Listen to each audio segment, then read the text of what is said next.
एम्पायरमा हाम्रो दीपक बरालज्यू र प्रदीप तामाङज्यू हुनुहुन्छ। यो क्लासिक डिजाइन टी20 वुमेन सुपर कप चाहिँ 3 दिनसम्म लगातार चल्नेछ, यानि कि आज भोलि पर्सि र तिनवटा टिमले चाहिँ दुईवटा टिमसँग खेल्नेछ भने जो टप टेबलमा पहिलोमा हुन्छ त्यो नै च्याम्पियन हुनेछ। सुपर कपको ओपनिङमा चाहिँ यो सुपर कपको बारेमा तथा अन्य भावी योजनाको बारेमा केही शब्द हाम्रो राख्नको लागि हाम्रो यस पोखरा महानगरपालिका क्रिकेट सञ्चालक श्री वीरेन्द्र पुन्ज्यूलाई म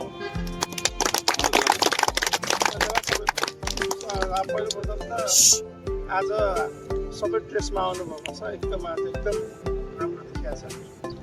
इस्लामिया कम्पस क्रिस्टल अफर्स र पोखरा फिनिक्सका हाम्रा टिम अनरहरूलाई चाहिँ पोखरा महानगरपालिका तथा पोखरा महानगर शिक्षा स्वास्थ्य महाशाखा तथा पोखरा महानगरपालिका क्रिकेट तिनजनालाई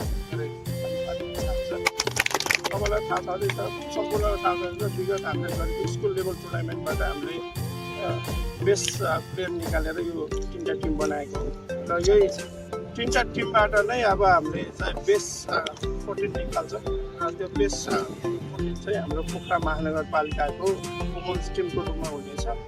आजको यो सुपर कपमा 3 दिनको सुपर कपमा चाहिँ हरेक खेलमा जो प्लेयर अफ द म्याच बन्छ त्यसलाई चाहिँ पुष्पा वारियरको तर्फबाट चाहिँ रु 500 रुपियाँ प्लेयर अफ द म्याच भन्दा पनि त्यसलाई हामीले वारियर अफ द म्याच भनेर त्यो नगद रु 500 प्रदान गर्नेछौँ। त्यही भएर सम्पूर्ण खेलाडीहरूलाई चाहिँ शुभकामना छ र अब चाहिँ बल हस्तान्तरण गर्ने कार्यक्रम रहेको छ।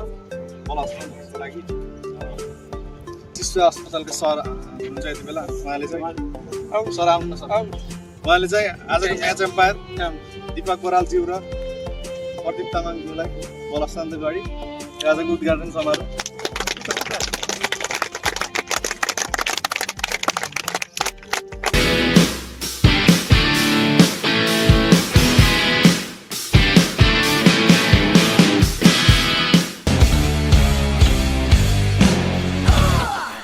Audio Jungle.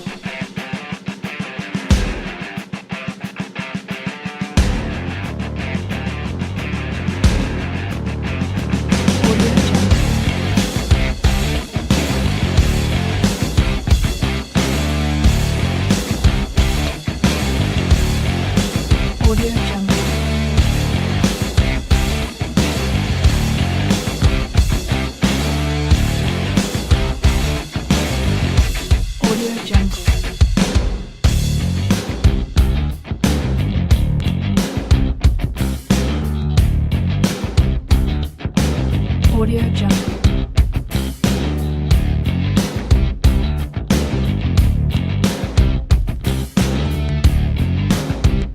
Audio Jungle.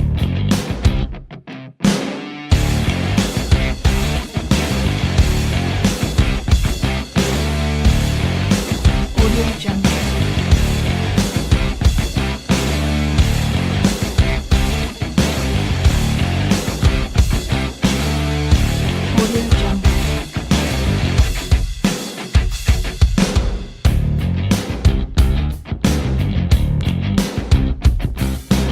Audio Jungle.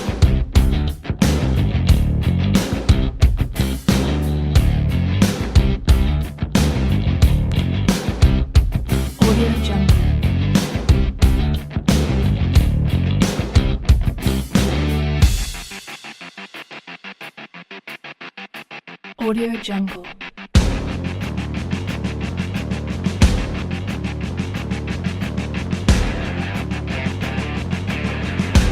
Audio Jungle. Audio Jungle.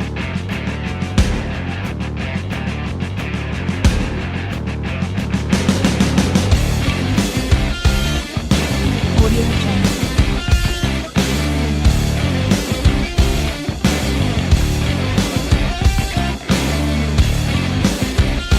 Audio Jungle.